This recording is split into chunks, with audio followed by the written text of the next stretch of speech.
J'ai intitulé ce message « Abraham, l'exigence d'une noble vocation ». Abraham ou l'exigence d'une noble vocation.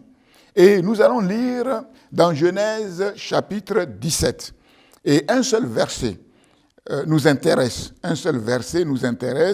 Et sur ce seul verset, je crois que je m'entretiendrai avec vous au moins 2 fois comme Dieu me conduira. Je lis. Lorsque Abraham, là il n'est pas question encore d'Abraham, c'est Abraham, A-B-R-A-M. Lorsque Abraham fut âgé de 99 ans, l'Éternel apparut à Abraham et lui dit, « Je suis le Dieu Tout-Puissant, c'est-à-dire El Shaddai. Je suis El Shaddai, le Dieu Tout-Puissant.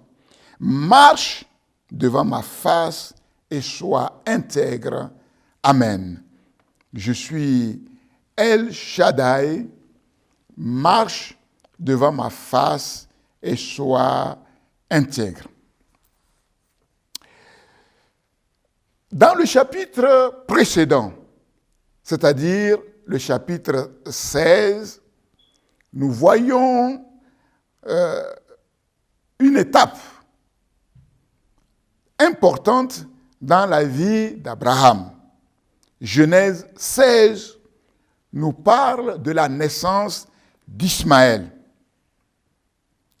La naissance d'Ismaël, une naissance selon la chair et non selon l'esprit. Une naissance selon la volonté humaine et non selon la volonté de Dieu. Et entre Genèse, chapitre 16 et le verset 16, c'est-à-dire la fin du chapitre 16 du livre de la Genèse et le premier verset du chapitre 17, c'est-à-dire le verset que nous avons lu. Entre 2 versets, nous voyons qu'il s'est écoulé 13 ans. 13 ans se sont écoulés entre Genèse 16 et Genèse 17. Et c'est vrai que quand on le lit comme ça, on passe d'un verset à un autre. Parfois, on a l'impression que c'est une suite chronologique, que les choses s'enchaînent, mais ici, non. Il y a 16 ans entre ces 2 chapitres. 13 ans, pardon. 13 ans. 13 ans se sont écoulés. Et ces 13 ans correspondent en fait aux 13 années de la naissance d'Ismaël.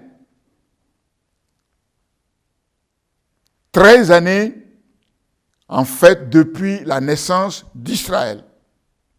Et cela fait au total 24 ans depuis la promesse originelle, depuis l'appel d'Abraham. 24 ans. 24 ans. Et la promesse que Dieu a faite à Abraham ne s'est pas accomplie. Et on pourrait dire, mais c'est long. C'est long. Et parfois, on a l'impression que c'est Dieu qui tarde. Mais nous savons, la parole de Dieu nous dit que Dieu ne tarde pas dans l'accomplissement de sa promesse, de ses promesses. Et où se situe le problème ici? Ici, le problème, c'est Abraham. Le problème, c'est Abraham. Bien sûr, avec la complicité de Sarai, sa femme. Ils n'ont pas attendu l'accomplissement de la promesse de Dieu et ils ont fait à leur manière. Et nous voyons que quand Dieu a appelé Abraham et quand il lui a donné ses instructions, Abraham n'a pas obéi littéralement à l'appel. Acte chapitre 7 nous dit clairement que, en fait, Abraham n'est pas parti tout de suite. Mais Abraham a pris son père avec lui et ils se sont établis à Charan, ce qui n'était pas la destination de Dieu pour Abraham.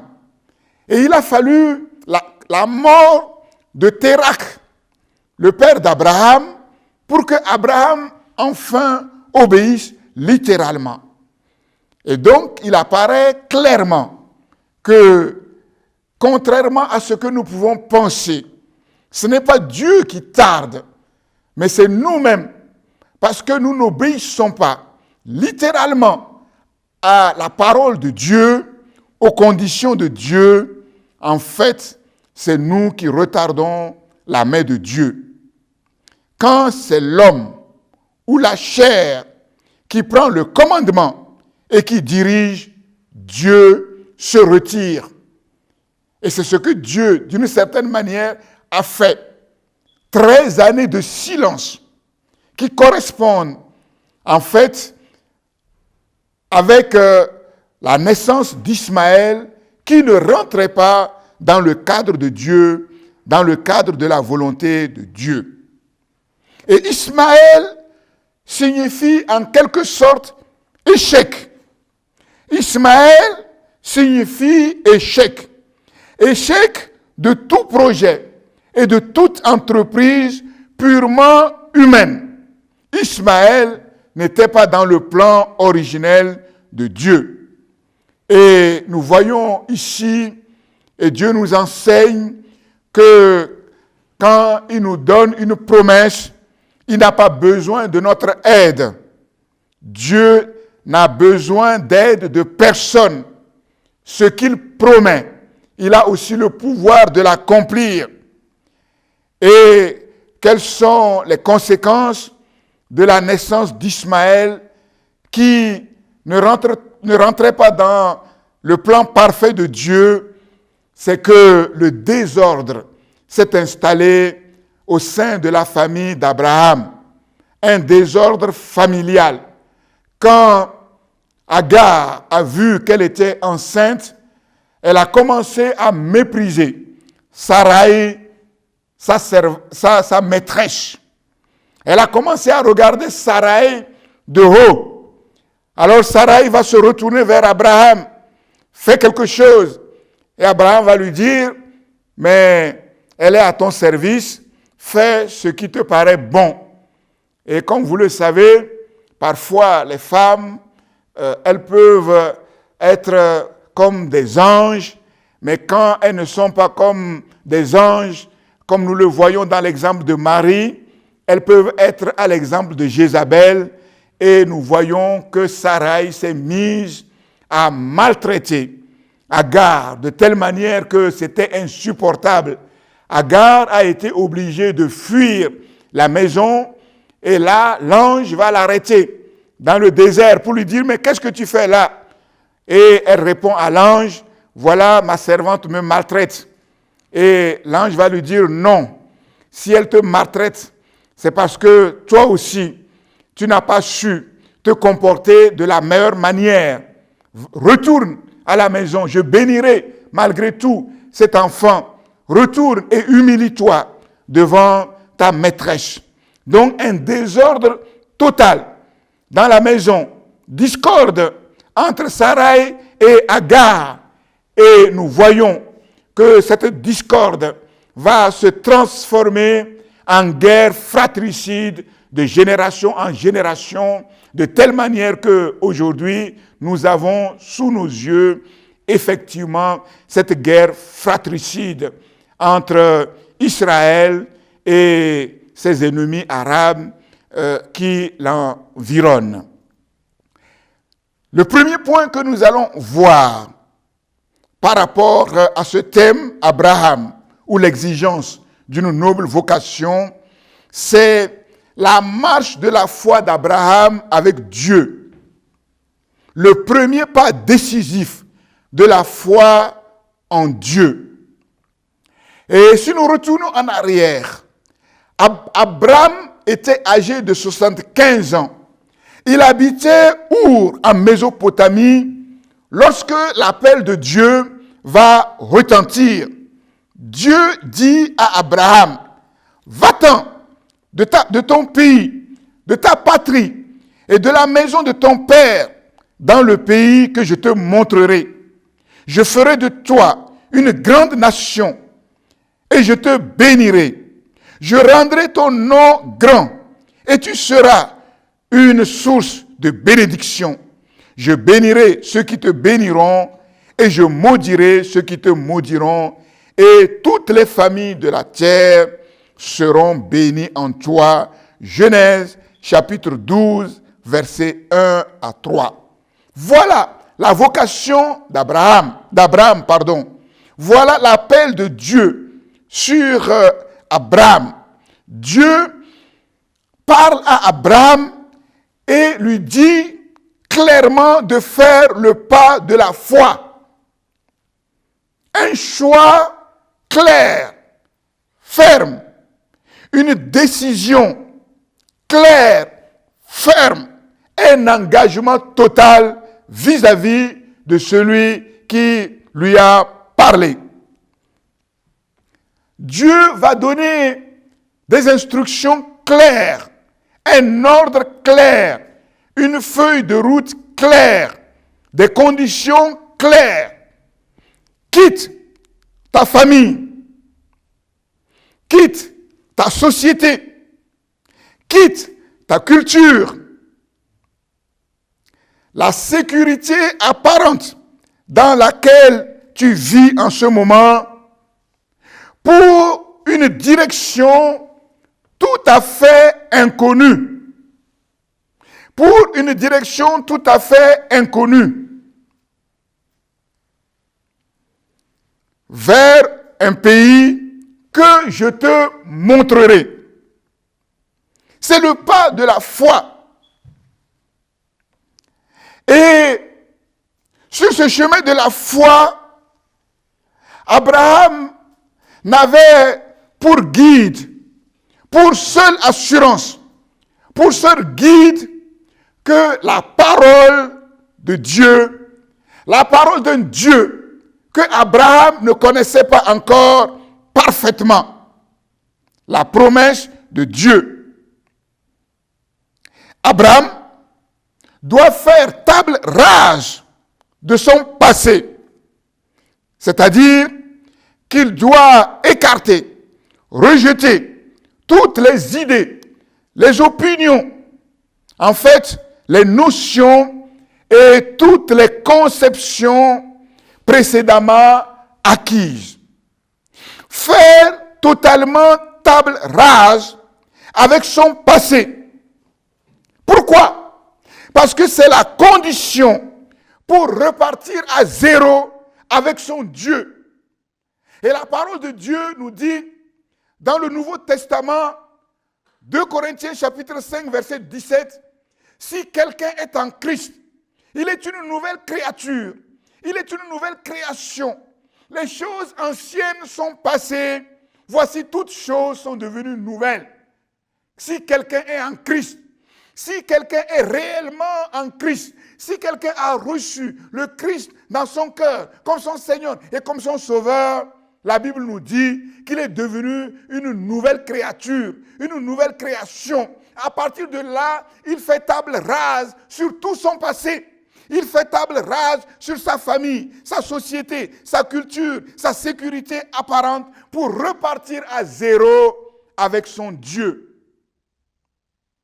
C'est l'exigence de la foi biblique. La condition pour repartir à zéro avec Dieu. Parce que Dieu ne veut pas construire sur les ruines anciennes. C'est le premier pas décisif de la foi en Dieu. C'est un principe divin universel que nous trouvons aussi bien dans l'Ancienne Alliance, dans l'Ancien Testament, que dans le Nouveau Testament. C'est comme si Dieu disait à Abraham, à moins de quitter ta famille, ta société, ta culture, ta sécurité apparente, je ne peux rien faire pour toi. C'est comme si Dieu nous disait à nous aujourd'hui, à moins de faire table rase sur nos familles, nos sociétés, nos cultures, nos sécurités apparentes, Dieu ne peut rien faire pour nous. Parce qu'avec Dieu, il n'y a pas de mélange. Et quelqu'un va me dire, mais comment faire table rase? Est-ce que je dois abandonner ma famille? Est-ce que je dois quitter ma famille? D'ailleurs, nous savons, la parole de Dieu nous dit qu'il n'y a pas de mariage véritable sans séparation, sans quitter père et mère. Et l'homme quittera son père et sa mère et il deviendra une seule chair avec son épouse. Et pour ceux qui ont été au bénéfice des enseignements que je donne sur les futurs mariés, je leur avais dit que quitter, ça ne veut pas dire abandonner, ça ne veut pas dire renier. Quitter, ça veut simplement dire qu'à partir de maintenant, les mariés se considèrent comme un homme et une femme responsables et que maintenant, ils vont vivre dans une nouvelle entité dont leurs proches, dont leur prochain, je dirais intime, c'est leur époux. Et à partir de là, ils vont vivre dans le cadre de leur couple selon la parole de Dieu. Et lorsque nous vivons selon la promesse que Dieu nous a faite, lorsque nous vivons selon la parole de Dieu, selon les instructions de la parole de Dieu, celui qui vit ainsi, en fait table rase sur son passé. Sur son passé.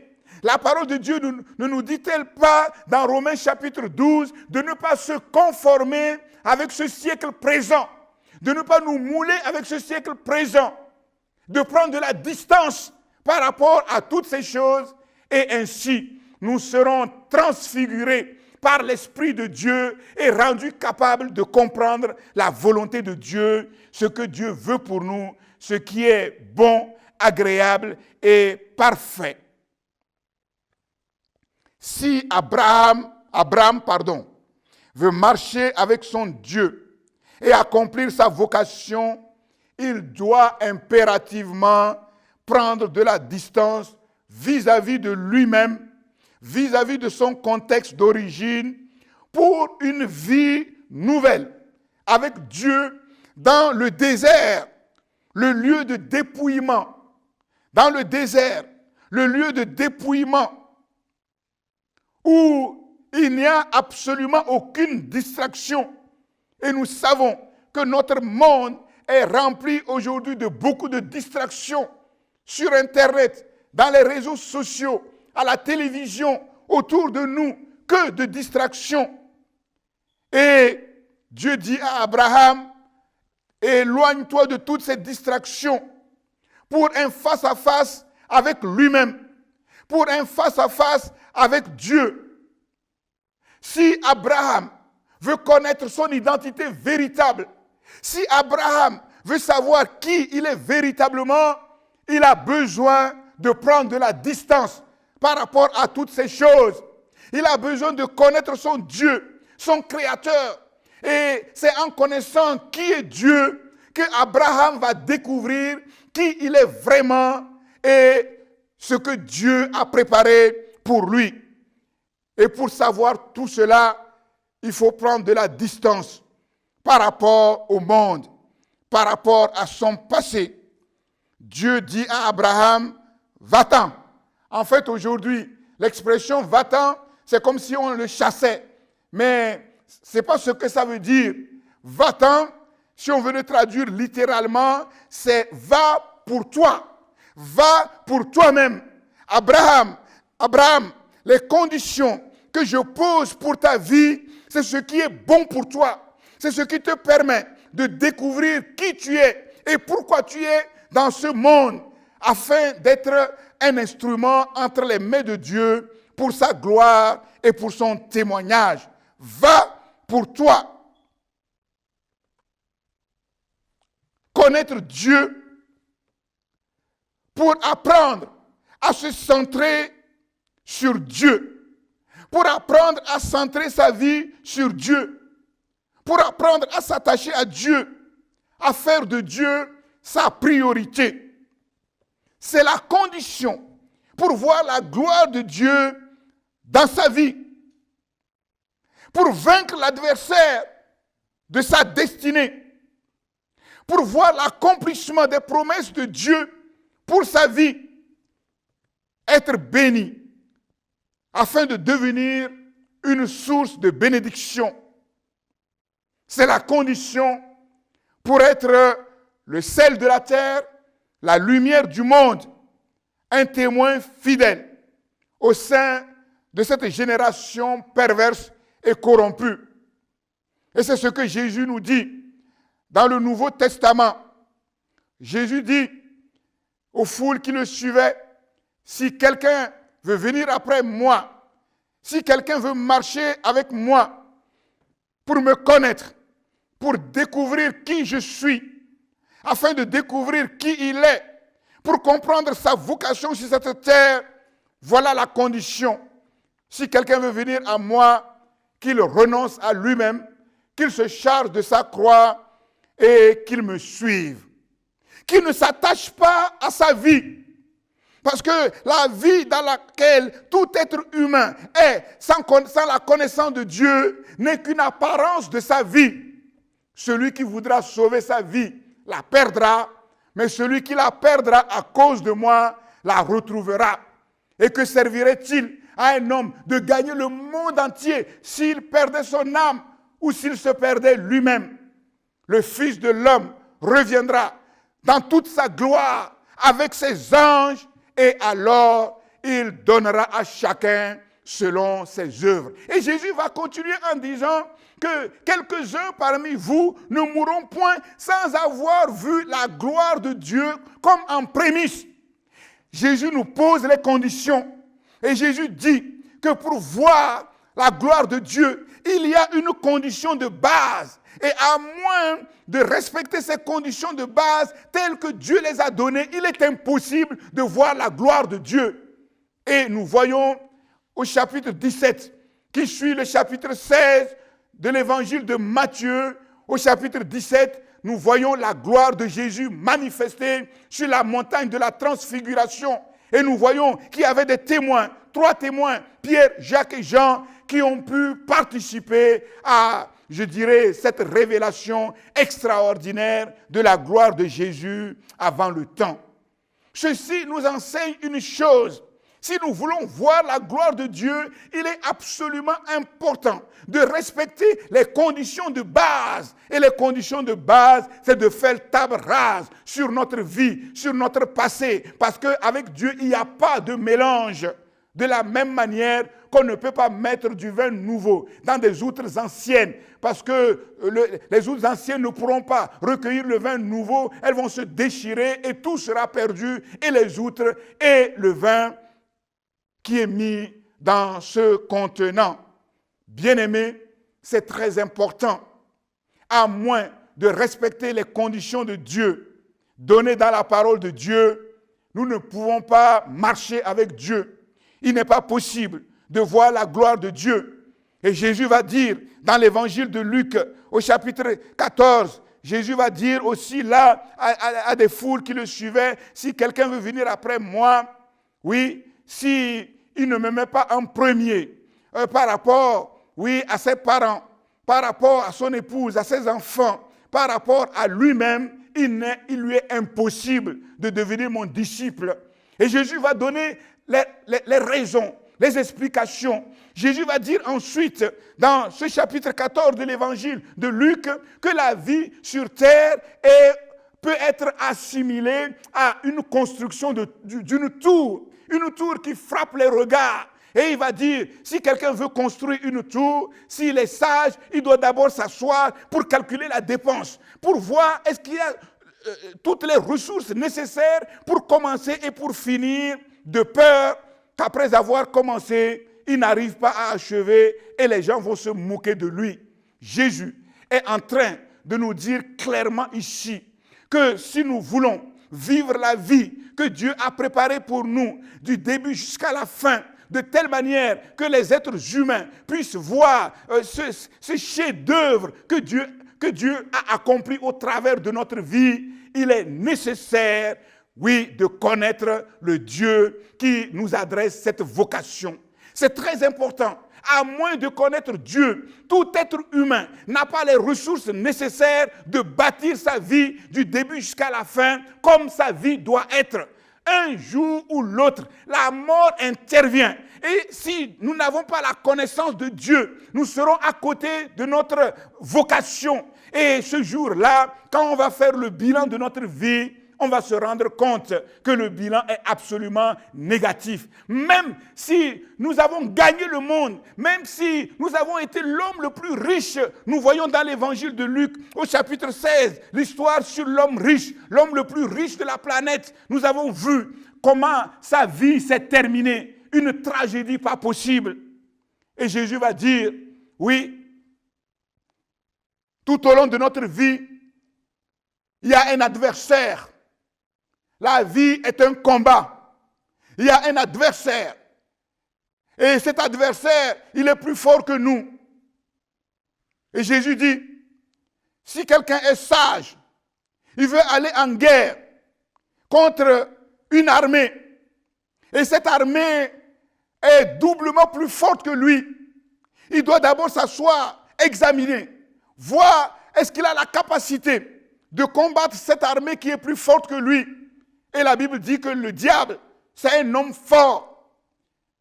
Et s'il voit qu'il ne le peut pas, il vaut mieux faire la paix. Il vaut mieux faire la paix. Et Jésus nous dit clairement, sans Dieu, personne ne peut combattre l'homme fort.